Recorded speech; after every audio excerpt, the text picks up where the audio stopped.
A man assaulted a woman, took her life in a brutal attack, and walked out the front door while her sister lay only feet away, unable to do a thing about it. He walked out the front door, and a law buried inside Texas legal history made sure he didn't stay in prison long enough for it to matter. That law has a name. It was abolished years before he was ever caught, and it still applied to him anyway. This is the story of Wileen and Lily Kennedy, and it starts the way the worst ones always do, on an ordinary morning with a father who just wanted to get to a doctor's appointment. It is March 5th, 1984. The Heights neighborhood in Houston, Texas, is the kind of place that doesn't exist anymore. Affordable, gritty, alive.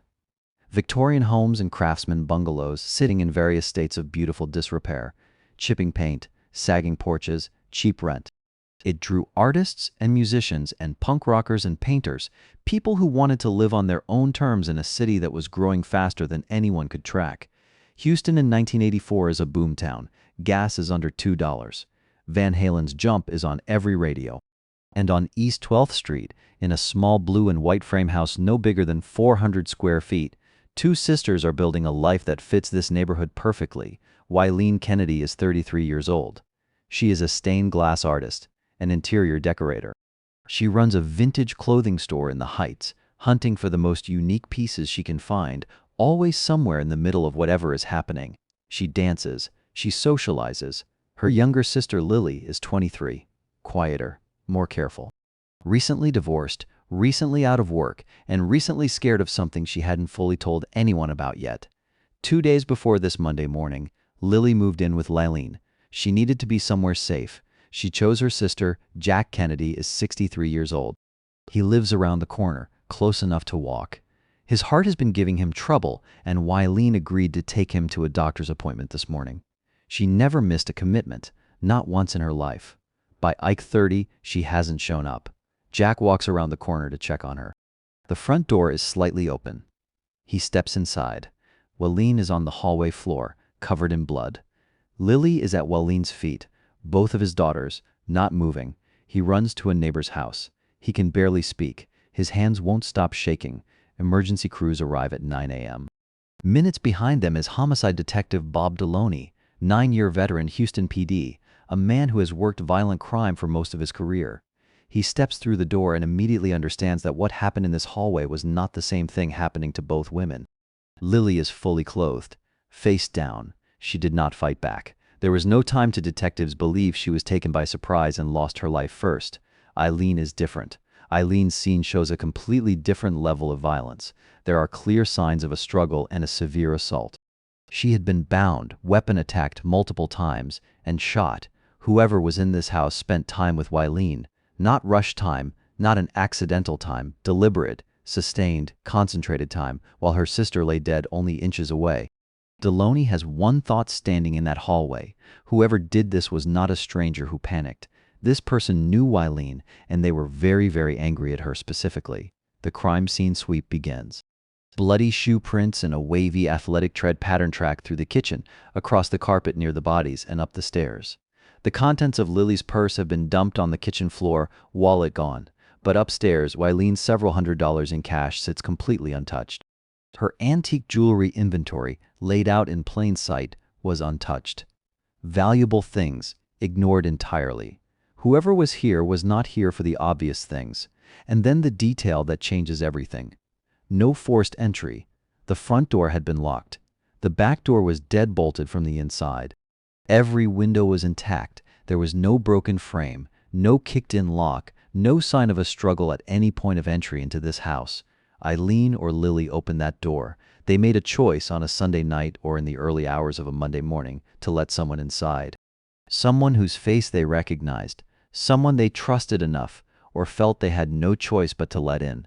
The killer did not break into their lives. He was already in them. Detective Deloney stands in that hallway and asks himself the question that will define the next 3 decades of this investigation. Something was taken from this house. Not the cash, not the jewelry, something specific. Something this person came here believing was hidden inside these 400 square feet. And when he couldn't find it where he expected, he made sure Wileen knew exactly how serious he was. On this Monday morning in March 1984, with Jack Kennedy sitting in a neighbor's kitchen unable to stop shaking, and two women lying in a hallway that should have been impossible to enter without an invitation. The answer to who did this is invisible. It will stay that way for a very long time. Who did Wileen and Lily Kennedy trust enough to open that door? And what were the final days of their lives really like? The cash was still there. Wileen Kennedy kept several $100s in her upstairs bedroom. Her antique jewelry inventory sat out in plain view.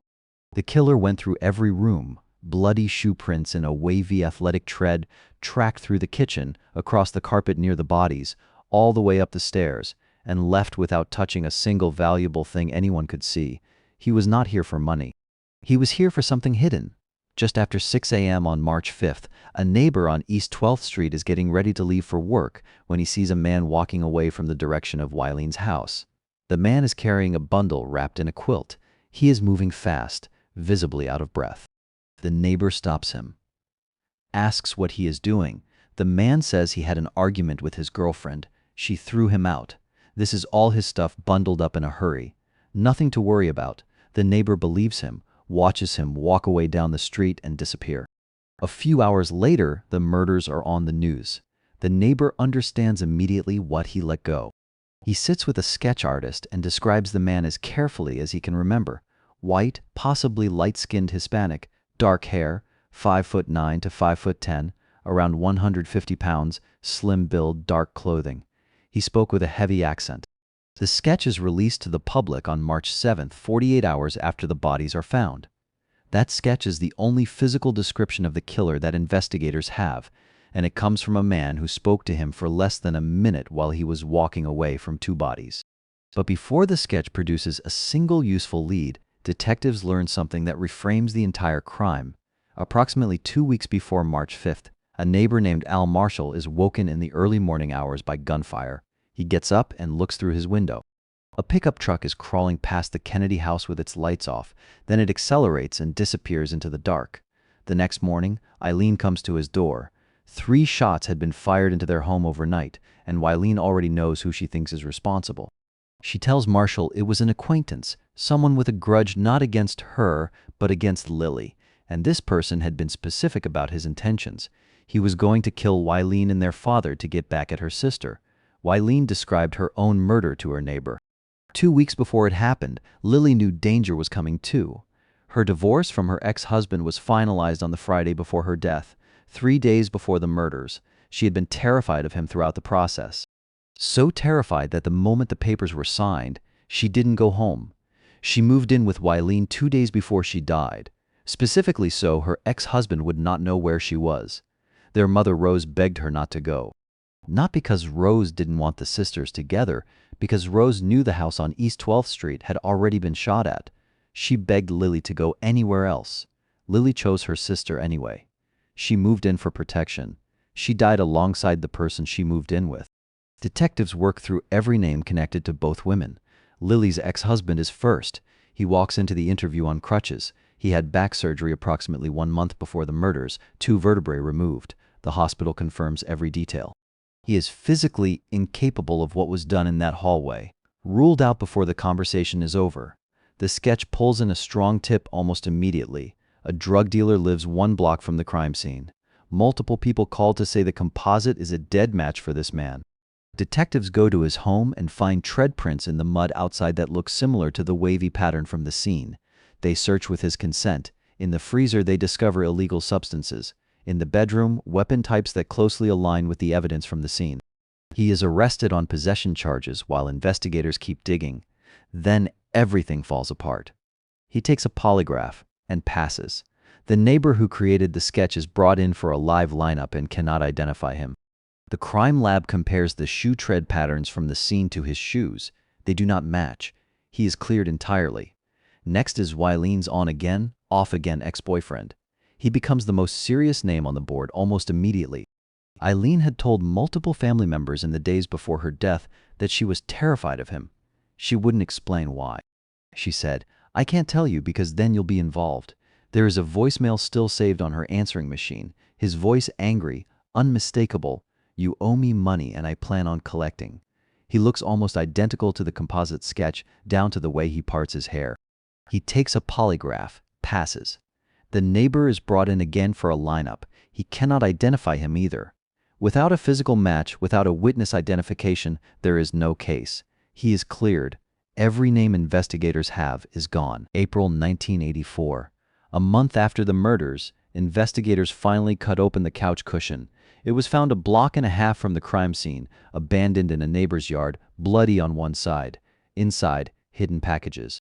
Illicit substances sewn into the cushion by Lily herself to hide them where her ex-husband would never think to look. The killer took that cushion when he left. He walked out of the house at 6 a.m. carrying it bundled in a quilt, out of breath, with a story ready for anyone who stopped him. He knew what was inside it, or believed he did. Someone came to 600 East 12th Street that night to retrieve hidden drugs. When they weren't where he expected, something in that hallway went completely wrong. But this answer creates a larger problem. If this was about cocaine hidden in a cushion, why was every act of violence in that hallway directed at Wileen? The cocaine belonged to Lily's world, not Wileen's. Lily was the one executed quickly. Wileen was the one who suffered. If someone came for drugs, the rage makes no sense, unless this person had a reason to be furious at Wileen specifically, a reason the investigation hasn't found yet. Bob Deloney is reassigned to internal affairs. The Kennedy sisters' file goes into a drawer. Rose Kennedy starts calling the department. Every day, then every week, then every month. Jack Kennedy moves to Austin 4 months after the murders because he cannot live around the corner from that house anymore. Somewhere inside that drawer, in a file investigators believe they have fully exhausted, there is a name that was written down in the first weeks of the case. Nobody has looked at it closely enough. Every suspect is gone. Every lead is cold. But the rage directed at Wileen points to someone who knew her, not Lily, who was left in that file that nobody had thought to look at twice. Rose Kennedy does not stop. Every year she calls the Houston Police Department. Every year she finds a newspaper reporter willing to print another story, willing to run another photograph of 2 women who deserved better. She is relentless in the way only a mother with nothing left to lose can be. The case is featured as one of Houston's longest unsolved crimes in a 2011 broadcast. By then, Wileen and Lily's names sit inside an HPD file alongside 5,500 other unsolved murders in the same city. 5,500 families, all waiting for the same phone call that never comes. Jack Kennedy dies in 2007, 23 years after walking around the corner on a Monday morning to check on his daughter. The distance he put between himself and East 12th Street hadn't erased anything. The last image Jack Kennedy ever had of his daughters was the one burned into him the morning he stepped through that open door. He dies without an arrest, without a name, without a single answer. Rose passes not long after him. The 2 people who fought the hardest, who called the most, who held photographs for reporters year after year, both gone before the case breaks. The fight passes to the only person still carrying it. Jackie Elliott was 11 years old when her world ended. She was sitting in her school cafeteria having lunch with her classmates when her mother walked through the door to tell her that both her aunts had been murdered. She grew up with that as the defining fact of her childhood. She grew up watching her grandparents age without answers. Now she is the last one standing. At some point before retiring, a long-tenured HPD detective is handed the Kennedy sisters' file as his final case. It is a quiet tradition inside the department, giving experienced detectives one last difficult case before they close out, a chance to apply decades of instinct to something that fresh eyes missed. He spends a week going through everything: old interview notes, evidence photographs, autopsy reports. He reads every page of a case that has been sitting cold for a quarter century. Then he pulls Wileen's rape kit from evidence storage. It has been preserved since 1984. 25 years inside a storage facility, waiting. In 2009, he sends it to the crime lab and asks them to do what wasn't possible when these women were killed. The analysts call back with something nobody expected. The kit is viable. The biological material has held. They have extracted a complete DNA profile from an unknown male, a full genetic identity belonging to whoever was with Wileen Kennedy in that hallway. For the first time in 25 years, the killer is not just a composite sketch and a story about a quilt. He is a sequence of genetic code sitting inside a laboratory. The profile goes into CODIS, the national DNA database, immediately.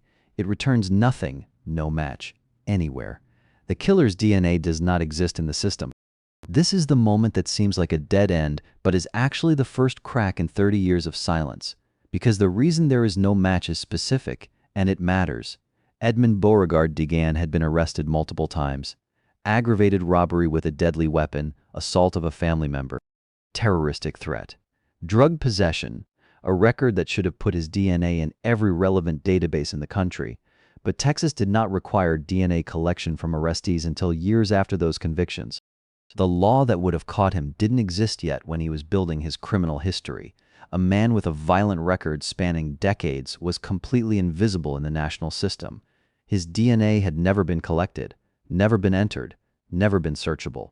The profile sits in CODIS, waiting for a name that isn't there. Winter 2014. A cold case investigator gets a phone call from a defense attorney named Roy Dominguez, based in Indiana. Dominguez says his client is facing serious charges on an unrelated matter and wants to negotiate. The client has information, Dominguez says, about two sisters murdered in Houston. 30 years ago, detectives fly to Indianapolis. They sit across from the informant, and what he tells them detail by detail, in the order it happened, reconstructs a night in 1984 that only one other living person has ever known about. In the days after the murders, a man named Edmund Beauregard Degan showed up at the informant's door without calling ahead. He was agitated, wired, not right. He went straight to the trunk of his car and pulled out a bundle wrapped in a quilt. He asked for a hammer. He used it to take a revolver apart piece by piece. Then he threw every piece into a drainage ditch behind the house. He built a fire in the backyard, and into that fire went a woman's belongings, identifying paperwork, and a weapon. When the fire had done its work, the informant walked with Degan to the drainage ditch, and they buried the burned remains of the quilt together. And while he was destroying the weapon, while he was breaking a revolver apart with a hammer in a stranger's backyard, Degan said this: "There were two sisters. Things went wrong. I had to take their lives. I didn't realize it was so difficult to end a life." Detectives fly back to Houston and pull the 1984 case file. Degan's name is already in it. He was interviewed weeks after the murders as a background witness. He ran a wholesale used clothing business in the Heights area. Wileen Kennedy bought inventory from him to stock her store. He was a competitor, an acquaintance, a familiar face in her professional world, familiar enough that he had been inside her house. He was questioned, found unremarkable, and dismissed. His name went into the file and stayed there for 30 years.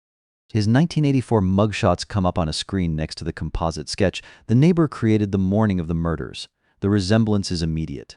Edmund Beauregard Degan is now 57 years old, divorced, working odd construction jobs, most of them off the books, most of them leaving no paper trail. He lives in his childhood home on Westheimer Road in West Houston, 1 mile from Jackie Elliott's front door. He has been there the entire time, 30 years. 1 mile away from the niece of the women he killed, living quietly, working quietly, leaving almost no record of the decades between 1984 and this moment. The file had his name. The neighborhood had his address. The composite sketch had his face. Nobody connected any of it until a man in Indiana decided his silence was finally worth something. Detectives now have a name, a witness account, and a DNA profile waiting for a match. But knowing who did this and proving it in a courtroom 30 years later, those are two very different problems. Detectives knock on the door of a house on Westheimer Road on January 14, 2015. Edmund Beauregard Degan answers.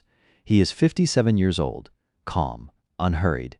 He invites them in like a man with nothing to hide, which is exactly what he has been practicing for 30 years. He says he remembers Wileen Kennedy. Through business, the used clothing trade, he sold wholesale. She bought inventory for her store, normal professional contact. He says he last saw her about a week before her death. He says there was never anything else between them, no relationship, no conflict, certainly no sexual contact. He agrees to come to the station. Inside the interview room, the detective leans forward and gives Degan one honest sentence. "I'll be honest with you, somebody's naming you." Degan doesn't flinch. He says, "Well, it's not me. I've never harmed anyone in my life. I've never taken a life. I don't know a thing about a ditch or burning." The detective presses him, asks specifically about a woman's purse, about a fire, about things the informant described in precise, verifiable detail in a room in Indianapolis. Degan's response: "That's a bunch of malarkey." He is composed, controlled. He has had 30 years to decide what he would say if this moment ever came. And for the first few minutes of this interview, it appears the 30 years worked. Then the detective asks if Deegan will submit to a DNA swab. Something shifts almost imperceptibly. Deegan looks at the camera and says, "I promise you I did not harm anyone. I don't care what anybody says. I was not involved in what happened to that girl." A pause. "You willing to give me a swab?" "Sure, I guess so. I don't have any choice, do I?" He says yes because he believes silence protected him. He spent 3 decades watching the case go nowhere. No arrest, no charges, no knock on the door. He has no way of knowing that in 2009, a detective pulled a rape kit from a storage facility and sent it to a lab. He has no way of knowing that the lab extracted a complete DNA profile from biological material preserved for 25 years. He has no way of knowing that the profile has been sitting in a national database since 2009, waiting for exactly this swab. He says yes because he thinks 30 years of nothing means he is safe. He is not safe. 2 weeks later, the results come back. High probability match. Edmund Deegan's DNA is consistent with the unknown male profile recovered from Eileen Kennedy's rape kit. The biological evidence that sat in a storage facility for 31 years just identified the exact man who was in that hallway. Jackie Elliott gets a phone call. The name she hears is one she has a distant, uneasy memory of from childhood. Eileen had always found Deegan unsettling. She would never go to his place for business alone. Always brought someone with her, always made sure she wasn't there by herself. Jackie had been that someone once, as a little girl. She remembered thinking he was strange. She remembered not liking how he looked at her aunt. That memory now has a DNA result attached to it. Deegan is arrested the same day, held without bond, charged with capital murder in the 208th State District Court. 31 years after East 12th Street, there is finally a defendant. Then the prosecution opens the file and the ground shifts. The DNA places Deegan at Eileen's sexual assault. It is powerful, direct, and scientifically irrefutable. But DNA from a rape kit proves the presence during one specific act. It does not place Deegan in the hallway with a gun when Lily Kennedy was made to lie face down and shot in the back of the head. There is no physical evidence connecting him to Lily's death. No fibers, no weapon match, no witness, nothing that puts the gun in his hand for that specific moment. The prosecution runs the numbers. Going to trial on both murders means asking a jury to convict on both sisters as a pair. And if the defense creates even a sliver of reasonable doubt about Lily, it could unravel the entire case. The risk is losing everything by reaching for everything. They make a decision. Deegan will be charged with Eileen's murder only. Lily Kennedy, 23 years old, taken first in an act of targeted violence, does not appear in the conviction.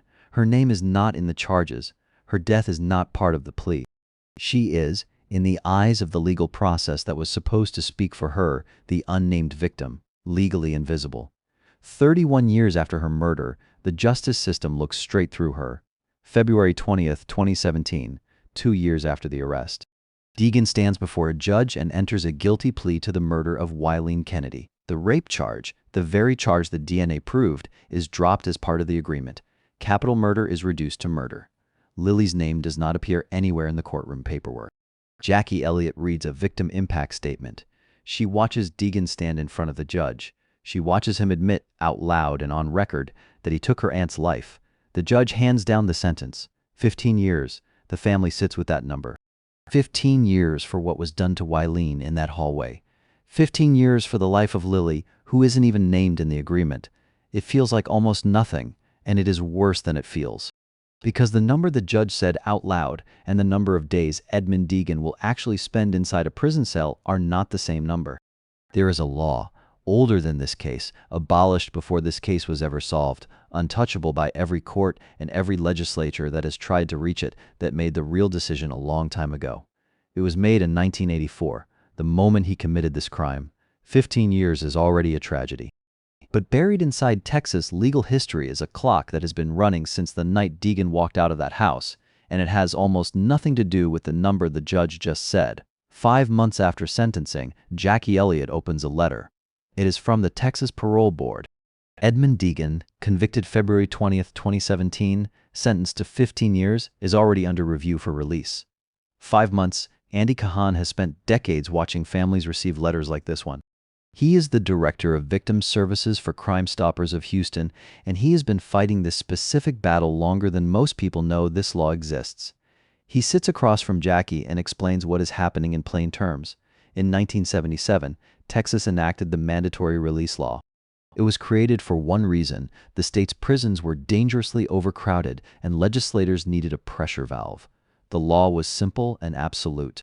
Any inmate convicted of a crime between 1977 and 1987 would be automatically released once their actual time served plus their good conduct credits equaled their full sentence. The credit rate was 2 days for every 1 day served with good behavior. Do the math on a 15-year sentence, and the number that comes back is not 15 years. It applied to every inmate equally: drug offenses, armed robbery, murder.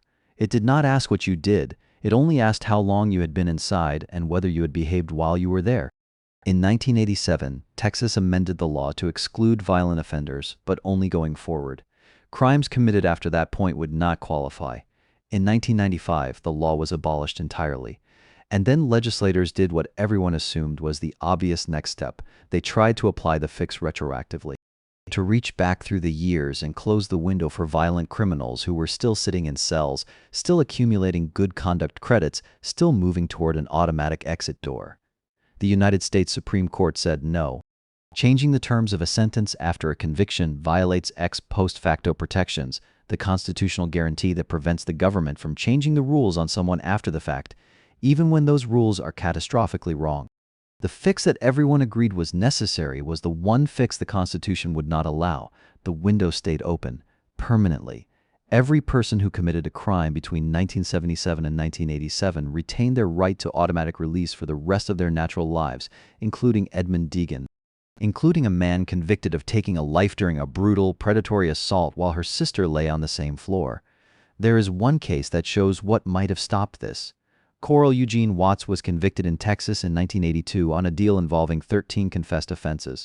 He received a 60-year sentence. Because of that same mandatory release law and a legal technicality that reclassified his conviction, he became eligible for automatic release in 2006.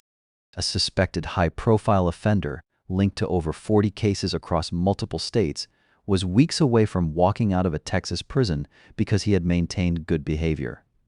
Then a Michigan prosecutor went on national television. The broadcast reached a man named Joseph Foy, who had witnessed Watts attacking a woman in a Detroit alley in 1979 and had never forgotten his eyes. Foy came forward. Michigan charged Watts with that murder. He was convicted and sentenced to life without parole. He died in prison in 2007. That is the horsefly effect. One news story, one face on a screen, one person in the right place who recognizes a name. It stopped the release of a serial killer with weeks to spare. For the Kennedy family, it didn't work. Investigators searched for any crime that could be attached to Deegan's name. Any witness, any cold case that matched his history. They found nothing they could build charges from. No new cases surfaced. No one came forward. The mechanism that saved dozens of potential victims from Coral Watts simply did not fire. On December 1st, 2021, Edmund Beauregard Deegan walked out of prison. The only legal condition placed on his freedom is that he cannot enter Harris County until 2030, a geographic boundary in a state where a man can drive 45 minutes in any direction and stand somewhere else entirely. He served 6 years. 6 years for the violence, for the weapons, for what occurred in that hallway. 6 years for Lily, who was taken first and never appeared in the conviction. He walked free for 30 years after the murders, before the case even broke. He then served less time in prison than the length of time. Some people wait for a cold case unit to call them back. About 100 miles west of Houston, in a small town called Hallettsville, there is a quiet cemetery. 2 graves sit side by side. The same date of death is carved into both stones. March 5, 1984. Rose Kennedy gave very specific instructions for what she wanted on those graves. She did not want anyone walking through that cemetery, glancing at 2 headstones with identical dates, and assuming 2 sisters died together in some ordinary tragedy, a car accident, an illness, a fire. She wanted every person who ever passed those graves to know exactly what happened to her daughters. Beneath Eileen Faye Kennedy's name, she had a single, definitive statement carved into the stone, marking that her life was unlawfully taken. Beneath Lily Dale Kennedy's name, the exact same solemn reminder. It is the last thing Rose Kennedy was able to do for them. She could not keep them safe. She could not change the law. But she could make sure that the truth of what happened to her daughters was permanently, physically, undeniably carved in stone for anyone who would ever look. They fought for answers their entire lives, leaving Jackie Elliott to carry the rest of it now. Jackie is still saying the names out loud, still holding the possibility that somewhere out there, someone knows something about Edmund Deegan that could change what happens next. The same mechanism that kept a serial killer behind bars, one story, one broadcast, one person who remembers a face, is the only card left to play. At 600 East 12th Street in the Heights today, there is a new building where a blue and white house used to be. No marker, no memorial. Nothing on the outside tells you what happened inside. If you walked past right now, you would see nothing. You would keep walking. Laline and Lily Kennedy never got to.